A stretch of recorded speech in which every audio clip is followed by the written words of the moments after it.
हम दोनों ने एक शराब की दुकान लूटी थी। देखिए हमारे कारनामे तो देखिए आप। बोतलों के अलावा 16,900 रुपया गल्ले से भी लूटा था। हम तो गिनीज बुक में भी पता नहीं हमें कहाँ जगह मिलेगी जब हमारा इतिहास लिखा जाएगा। मैं माफिया नंबर 1 खड़ा तो हूँ आपके सामने। अब मुझसे बड़ा माफिया कौन है? मैं खड़ा तो हूँ आपके सामने। मैं जाना चाहता हूँ, असुरक्षित नहीं जाना चाहता, जंगल राज में नहीं जाना चाहता। विपक्ष पर निशाना साधा है क्योंकि उन्होंने कहा वंदे भारत को जिस तरीके से लगातार एक देश की भक्ति में है, लेकिन अगर बात की जाए तो विपक्ष इसको लगातार पीछे ले जा रहा था। अब देखिए जय समाजवाद तो कहेंगे नहीं, वो कहेंगे जिससे उनकी पार्टी को फायदा हो, तो हम उनसे क्यों वो उम्मीद रखें और न उनसे हम कोई शिकायत करें। अपना राजनीतिक दल है, उनका विचारधारा है, देश के बादशाह हैं वो, तो वो अपनी बादशाहत के लिए, अपनी कुर्सी, अपने राजनीतिक भविष्य के लिए जितनी कोशिश हो सकती है करेंगे और उन्हें करना चाहिए। जब अखाड़े में पहलवान उतरते हैं तो हर पहलवान जीतने के लिए उतरता है। हम भी हैं कहीं दूर खड़े हुए, अब देखना है हम लंगोट के साथ लड़ेंगे या बगैर लंगोट लड़ेंगे। भाई बात लंगोट की कर रहे हैं सर, आने वाले समय में समाजवादी पार्टी का जिस तरह से पीडीए चल रहा है उसी को लेकर के तमाम लोग गले लगा रहे हैं कि आजम खान की जो तलखियां हैं अखिलेश यादव से वो अभी दूर नहीं हुई है, कहीं न कहीं उनके दिल में रह गए हैं। बेटा दिल्ली कहाँ रह गया, दिल्ली कहाँ रह गया? अगर कभी सुन लोगे तो आपके कई बंधु रोते हुए बाहर निकले हैं मेरे ड्राइंग रूम से और सड़क पर जाकर भी रोते रहे हैं। आप सुन नहीं पाओगे। बगैर दिल के काम कर रहे हैं अब तो हम। कहा यह भी जा रहा है कि शायद कि इलाज कराने के लिए बोला गया कि आप लखनऊ कराइए, तो शायद आपने उसको लेकर के कहा था कि मैं रहूंगा कहाँ। बार मिनिस्टर था, जेड श्रेणी की सुरक्षा थी और मेरी बीवी उस वक्त एसोसिएट प्रोफेसर थी और हम दोनों ने एक शराब की दुकान लूटी थी। देखिए हमारे कारनामे तो देखिए आप। हम दोनों ने मिलकर एक शराब की दुकान लूटी थी और बोतलों के अलावा 16,900 रुपया गल्ले से भी लूटा था। तो हम तो गिनीज बुक में भी पता नहीं हमें कहाँ जगह मिलेगी जब हमारा इतिहास लिखा जाएगा, तो उसमें भी हम सजा के मुंतजिर हैं। सर आपके ऊपर एक किताब लिखी गई है, जेल का जिक्र किया गया है, इमरजेंसी से लेकर के अब तक जो सीतापुर जेल में रहे थे उसका भी पूरा जिक्र किया गया है, पूरे वहाँ के दास्तान लिखा गया।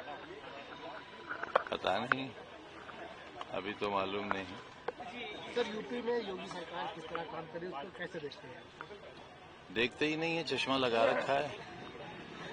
देखेंगे तो दर्द होगा, दर्द होगा तो चल नहीं पाएंगे। सर कोई भी प्रदर्शन होता है उसमें जय श्री राम का नारा, जय बजरंग बली का नारा लगाया जाता है, क्या कहना चाहेंगे इस नारे के लिए? कौन बुरी बात है, लेकिन कोई नारा किसी में दहशत पैदा करने के लिए ना हो। ये तो मैंने 20 बरस पहले कहा था कि अगर किसी मुसलमान मोहल्ले से नाराए तकबीर अल्लाह अकबर कहा जाए इसलिए कि बराबर हिंदू मोहल्ले के बच्चे सोते हुए सहम जाएं और उड़ जाएं, तो ये नारा इस्लाम का नारा नहीं होगा। ठीक उसी तरह अगर हर हर महादेव का नारा इसलिए लगे कि मुसलमान दहशतजदा हो जाएं, तो भी सही नहीं होगा। नारेबाजियां चली, नारेबाजियों को लेकर स्वामी प्रसाद मौर्य जी ने एक बयान दिया था जिसमें उन्होंने कहा था कि लोगों को लाइसेंस मिल गया है दंगा करने के बाद जय श्री राम की नारेबाजी करने का। अब उनकी बात का तो जवाब मुझसे न लीजिए आप, तो अच्छा है, हमारे मित्र हैं और हम चाहते हैं कि वो शुभ शुभ बोला करें और आजकल बोल रहे हैं शुभ। आप अगर सुनते नहीं है तो आपकी गलती है। अब पता नहीं किन हालात में क्या कह दिया होगा। सर IAS अब्दुल्ला खां वो कल आपको मुलाकात दिए थे और मुख्तार अंसारी की जमीन को खाली कराकर वहाँ 72 फ्लैट आवंटित कर दिया गया, क्या कहना चाहेंगे? कुछ भी नहीं कहना चाहेंगे, क्या कहेंगे।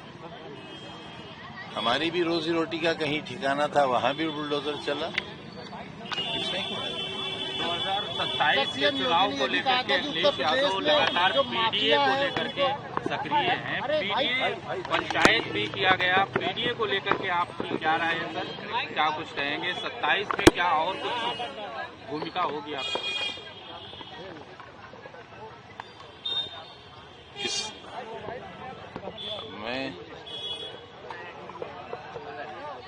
आपको क्यों बता दूं? आपको क्यों बता दूं? सर सीएम जानता हूं आप चाहते हैं बदलाव आए। क्या कर रहे हो भाई? भाई इतना कह सकता हूं कि हम उसमें हिस्सेदार हैं, सर सीएम मजबूत हिस्सेदार। सीएम योगी ने कहा था उत्तर प्रदेश में हम भयमुक्त और माफिया मुक्त प्रदेश बनाएंगे। देखिए ना, जी मैं माफिया नंबर 1 खड़ा तो हूं आपके सामने, मैं खड़ा तो हूं आपके सामने। अब मुझसे बड़ा माफिया कौन है? मैं खड़ा तो हूं आपके सामने, मैं तो मिसाल हूं और मेरे बाद सदियों मिसालें दी जाएंगी। लोग हमारे किस्से कहानियों की तरह सुनाया करेंगे, आपके बच्चे अपने बच्चों को सुनाया करेंगे और बताएंगे कैसा दौर भी हिंदुस्तान में आया था। जहाँ भक्ति है हर शब्द में, कथाओं में छुपे हैं दिव्य रहस्य और ज्योतिष देता है जीवन को दिशा। धर्म से जुड़ी हर बातों को जानने के लिए हमारे चैनल स्तुति को सब्सक्राइब करें। चैनल पर जाने के लिए इस लिंक पर क्लिक करें।